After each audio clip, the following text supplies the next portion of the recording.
శ్రీమాత్రే నమః, శ్రీ గురుభ్యో నమః. తదుపరి సింహరాశి.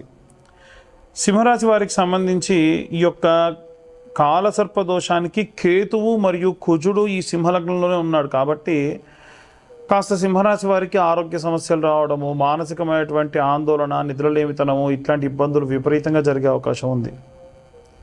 అందున వీరికి 12వ స్థానంలో బుధగ్రహం యొక్క సంచారం ఉండడం వలన వ్యాపారానికి సంబంధించిన సీక్రెట్స్ని ఎవరికి చెప్పకూడదో వాళ్ళకి చెప్పడం, ఖర్చు పెట్టడం, దైవికమైనటువంటి ఏవైనా కార్యక్రమాలు, దేవాలయ సందర్శనాలు జరిగేటువంటి అవకాశం ఉంటుంది. ఏకాదశ స్థానంలో గురుగ్రహ సంచారం ఉండడం వలన సొసైటీలో మీకు ఉన్నటువంటి పేరు ప్రతిష్టలకు సంబంధించి ఎవరైనా ఒక గుర్తింపు ఉన్నటువంటి వ్యక్తి ద్వారా మీ గురించి మాట్లాడడం, అంటే లైమ్ లైట్లోకి రావడం, కానీ అక్కడ కూడా మీరు ఏదో ఒక రకమైనటువంటి కాస్త లోనెస్కి గురవ్వడం లాంటివి జరిగే అవకాశం ఉంది. అలాగే ఈ యొక్క నవమ స్థానానికి వచ్చేసరికి నవమ స్థానంలో ఉన్నటువంటి దశమ స్థానంలో ఉన్నటువంటి ఈ యొక్క కెరీర్కి సంబంధించినవన్నీ కూడా శుక్రుడు సంచారం చేయడం వలన దశమ స్థానంలో మీకు కెరీర్కి సంబంధించి, ఇమేజ్కి సంబంధించి మీరు ఎంత ట్రాన్స్పరెన్సీ, ఎంత ప్యూరిటీ, ఎంత హైజినిటీ మెయింటైన్ చేస్తే మీరు అంత బాగా ఎక్స్పోజ్ అవుతారు మీ కెరీర్కి సంబంధించి.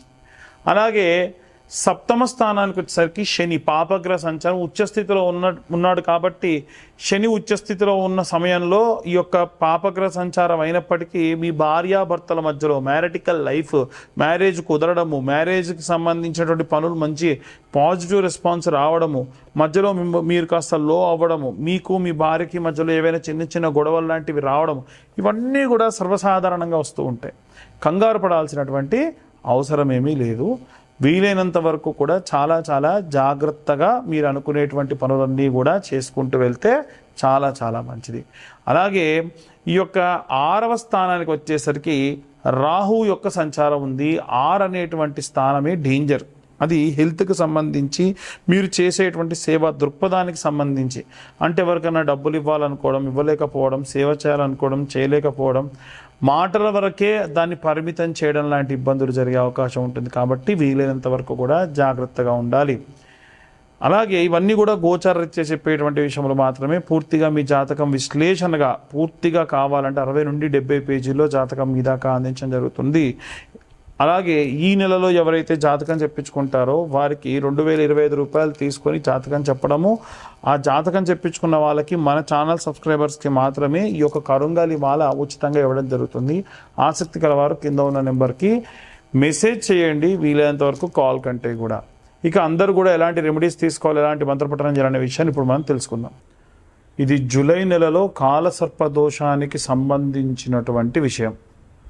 జూలై నెలలో మనకి రాహువు కేతువుకు మధ్యలో మిగిలిన గ్రహాలన్నీ చిక్కుకొని ఉన్నాయి. ఎప్పుడైనా సరే రాహువుకు కేతువుకు మధ్యలో మిగిలిన గ్రహాలన్నీ చిక్కుకొని ఉంటే అది కాలసర్ప దోషం కిందికి పరిగణలోకి తీసుకుంటారు. అయితే ఈ రాహుకేతువులకు మధ్యలో గనక ఈ యొక్క గ్రహాలన్నీ చిక్కుకొని ఉంటే మరి అందులో ఏ గ్రహాలు అనుకూలంగా ఉన్నాయి, ఏ గ్రహాలు అనుకూలంగా లేవు, దానివల్ల ఎలాంటి పరిస్థితులు ఉంటాయి, ఇవన్నీ కూడా మనకు ఈ యొక్క కాలసర్ప దోషం ఉన్నటువంటి కాలంలో తెలుస్తుంది. కాలసర్ప దోషం ఉంటే ఏమవుతుందనంటే పనులు సజావుగా సాగవు, ఏవైనా సరే అనుకున్న పనులు అనుకున్నట్టుగా జరగవు, దగ్గర దాకా వచ్చి వెళ్ళిపోవడము, అలాగే ఆరోగ్య సమస్యలు రావడము, ఇలాంటివి వస్తూ ఉంటాయి. అంటే అంత శ్రేయస్కరమైన కాలం కాదు. అయితే ఇప్పుడు ఈ గ్రహాలు ఎక్కడెక్కడ ఉన్నాయి, దాన్ని బట్టి ఎలాంటి పరిస్థితులు ఉంటాయి అనే విషయానికి వస్తే మనకు ఉన్నటువంటి గ్రహాలన్నీ కూడా చూసుకుంటే రాహు తర్వాతకి శని, ఆ తర్వాతకి శుక్రుడు 3వ స్థానంలో రాహువు నుంచి, 4థ స్థానంలో గురువు, అలాగే 5మ స్థానంలో బుధుడు, అలాగే 6మ స్థానంలో కుజుడు మరియు కేతు గ్రహాలు చిక్కుకొని ఉన్నాయి. ఇలా ఉన్న సమయంలో ఎవరన్నా ఇనుముకు సంబంధించి పనులు చేసే వాళ్ళకి అనుకూలంగా ఉంటుంది. శుక్రుడికి సంబంధించి అంటే ఎవరైనా సరే ఒక కాస్మెటిక్స్ కానీ, బ్యూటీకి సంబంధించి కానీ, అలంకారానికి సంబంధించి కానీ, సినిమా వాళ్ళకు అనుకూలంగా ఉంటుంది. అలాగే రాజకీయ నాయకులకు అనుకూలంగా ఉంటుంది. కానీ ఎవరైతే ఉద్యోగస్తులు ఉన్నారో ఉద్యోగస్తులు ఎవ్వరికి కూడా బాగాలేదు, రెసిషన్తో కూడినటువంటి కాలం అని చెప్పొచ్చు. బిజినెస్ పరంగా కూడా వ్యాపారస్తులు కూడా చాలా నష్టపోయేటువంటి కాలము. అలాగే కుజుడు మరియు కేతువు ఎప్పుడైతే కలిసి ఉందో ఆ సమయం కూడా అంత శ్రేయస్కరం కాదు. కాబట్టి ఏం చేయాలి అని అంటే అందరం ఈ రాశివారు ఆ రాశివారని కాదు, ఇంట్లో ఉన్న చిన్న పిల్లలు పెద్ద పిల్లలు అని కాదండి, అందరూ కూడా చేయవలసినటువంటి పని ఏమిటి అని అంటే సుబ్రహ్మణ్యేశ్వర స్వామి ఆరాధన చేయడం మంచిది. సుబ్రహ్మణ్య ఆరాధన విశేష శక్తినిస్తుంది. కాస్త డబ్బున్న వాళ్ళు ఏం చేయండి అంటే ఏ స్కందగిరి టెంపుల్కో అక్కడ అభిషేకం చేయించడము, పళని కానీ కుక్కి కానీ, అలాగే ఈ యొక్క సుబ్రహ్మణ్యేశ్వర స్వామి క్షేత్రాలు ఎక్కడెక్కడ ఉంటే అక్కడక్కడికి వెళ్ళి దర్శించుకొని రావడం మంచిది. మనం అంత దాకా వెళ్ళి చేయలేమండి, కాస్తలో కాస్త మన ఇంటి దగ్గరే మనం ఏవైనా చేయగలమా అంటే మనము ప్రతి మంగళవారము ఈ నెలలో ఉన్నటువంటి అన్ని మంగళవారాలు కూడా జూలై నెలలో జంట నాగులు ఉంటాయి కదా, జంట నాగులకు ఇప్పుడు నేను చెప్పిన విధంగా మీరు పూజ చేసుకోండి. ఒక 2 లీటర్ల వాటర్ బాటిల్ తీసుకోండి, ఎంగిలి చేయకుండా ఆ నీళ్లు మొదటి వారం దేవుడికి వాడండి. 2వ వారం నుంచి బాటిల్ దేవుడి పూజకే పక్కకు పెట్టుకోండి. అయితే ఈ తీసుకెళ్ళినటువంటి పదార్థాలు ఏమేమి తీసుకెళ్ళాలంటే వాటర్ బాటిల్ ఒకటి, అలాగే పాల ప్యాకెట్, అది కూడా ఆవు పాల ప్యాకెట్ ఒక 10 రూపాయలతో 20 రూపాయలతో తీసుకొని వెళ్ళండి. అలాగే ఒక 5 నుంచి 10 రూపాయల క్వాంటిటీ కల పసుపు కుంకుమ, 5 రూపాయల పసుపు 5 రూపాయల కుంకుమ, అలాగే కొంత గంధం, అలాగే ఒక్క 10 రూపాయల పూలు, అంతే ఎక్కువద్దు. ఒక కొత్త మట్టి చిప్పలు ఒక 2, 3 ఒత్తులు, 10 రూపాయల నెయ్యి ప్యాకెట్, ఇంతే కావాల్సినటువంటి పదార్థాలు ఇంతే. ఏదైనా పండు తీసుకెళ్తే ఒక 2 అట్టిపళ్ళు అంతే.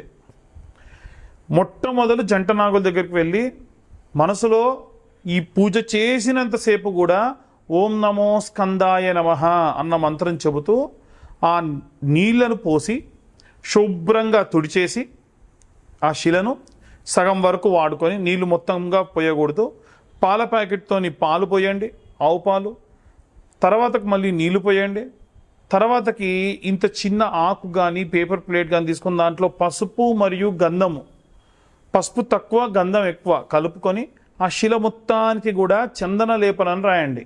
మనకు సుబ్రహ్మణ్య బాలము అని, సుబ్రహ్మణ్య గద్యము అని, సుబ్రహ్మణ్య కరావలంబ స్తోత్రము అని ఇలాంటివి ఉంటాయి.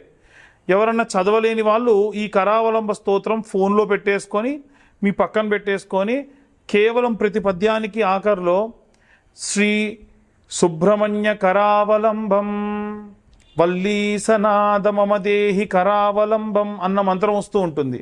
ఆ ఆఖరి మంత్రాన్ని చెప్పినా చాలు, ఆ పద్యం అంతా వస్తుంది. కాన్సన్ట్రేషన్ అంతా పద్యం మీద పెడుతూ మనం ఆ శిలను రాస్తూ వల్లీసనాదమమదేహి కరావలంబం అని వస్తుంది. అలా వచ్చినప్పుడు ఓం నమో స్కందాయ నమః మనసులో అనుకుంటూ శిలకు రాయండి. ఆ గంధం పసుపు కొద్దిగా గంధం ఎక్కువగా రాయండి. ఆ తర్వాతకి జంట నాగులు ఇలా ఉంటాయి కదా, ఇలా ఉంటాయి. మనకి ఉన్నటువంటి జంట నాగులలో ఒక సర్పానికి కింది నుంచి, పడగ కింది నుంచి ఒక బొట్టు కుంకుమ తీసుకోవాలి, బొట్టు పెట్టాలి, మళ్ళీ కుంకుమ తీసుకోవాలి, బొట్టు పెట్టాలి, మళ్ళీ కుంకుమ తీసుకోవాలి, బొట్టు పెట్టాలి. అలా 11 బొట్లు ఒక సర్పానికి పెట్టండి. ఇంకొక సర్పానికి కింది నుంచి పైకి 10 బొట్లు కుంకుమ తీసుకొని బొట్టు పెట్టాలి.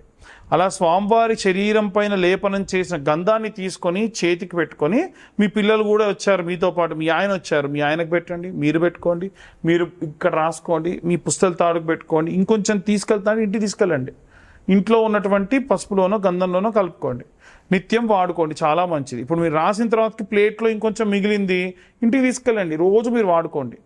అయితే పొడిగా ఉన్నటువంటి పదార్థం ఏది కూడా తిరిగి ఇంటికి తీసుకెళ్ళకూడదు. స్వామివారిపై రాసినటువంటి ఆ గంధ లేపనాన్ని మాత్రమే మీరు ఇంటికి తీసుకెళ్ళాలి.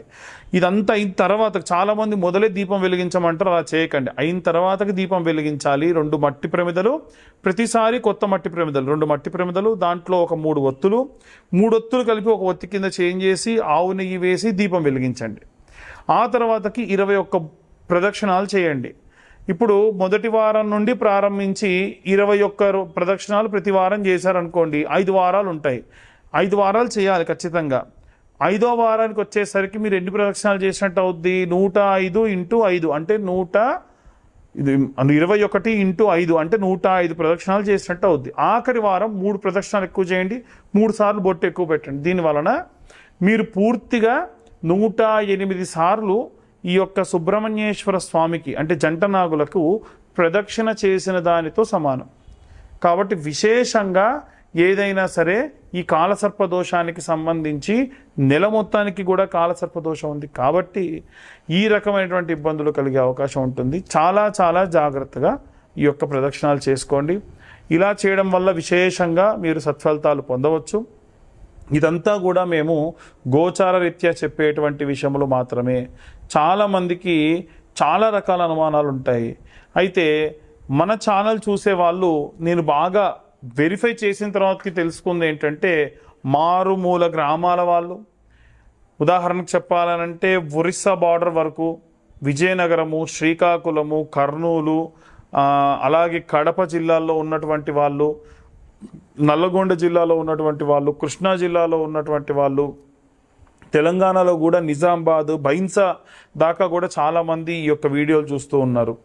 అందరూ ఏంటంటే జాతకం చెప్పించుకోవాలన్నటువంటిది ఇది ఉంటుంది, కానీ డబ్బులు వెచ్చించడానికి ఇబ్బందులు పడుతూ ఉన్నారు. వారి కోసం ప్రత్యేకంగా ఈ నెలలో ఇవంతా కూడా గోచార రీత్యా చెప్తున్నాం. పూర్తిగా జాతకం తెలుసుకోవాలనంటే మీ పేరు, మీ date of birth, time, place కింద ఉన్న నెంబర్కి ఒక్కసారి మీరు వాట్సాప్ చేయండి. ఈ జాతకం అంతా కూడా 65 నుండి 70 పేజీల్లో మీకు అందించడం జరుగుతుంది. 2025వ సంవత్సరంలో కేవలం 2025 రూపాయలు మాత్రమే ఛార్జ్ చేయడం జరుగుతుంది జాతకం అంతా కూడా మీకు అందియడానికి. అయితే ఈ నెలలో ఎవరైతే జాతకం చెప్పించుకుంటారో వారికి పూర్తి ఉచితంగా ఈ కరుంగలి మాల ఇవ్వడం జరుగుతుంది. ఈ కరుంగలి మాల విశిష్టత ఏమిటంటే, పాతాళ శంభు మురుగన్ దేవాలయం అంటే సుబ్రహ్మణ్యేశ్వర స్వామి మెడలో వేసినటువంటి కరుంగలి మాలలు మా దాకా వస్తాయి. మళ్ళీ మేము కూడా హోమంలో పెట్టిన తర్వాతకే మీకు ఇవి ఇస్తూ ఉంటాం. కాబట్టి ఆసక్తి కలవారు కింద ఉన్న నెంబర్కి కాంటాక్ట్ చేయండి. జాతకం చెప్పించుకుంటాం కానీ మాకు కరుంగలి మాల వద్దన్నా 2025 రూపాయలు. ఎందుకంటే కరుంగలి మాల నేను నా ఇంట్రెస్ట్ కొద్దీ మీ దాకా ఉచితంగా ఇచ్చేటువంటి ప్రయత్నం చేస్తూ ఉన్నాను. ఆసక్తి కలవారు కింద ఉన్న నెంబర్ కాంటాక్ట్ చేయండి. పూర్తిగా ఈ యొక్క జాతక విశ్లేషణ గురించి తెలుసుకోండి. సర్వే జన సుఖినో భవంతు. స్వస్తి.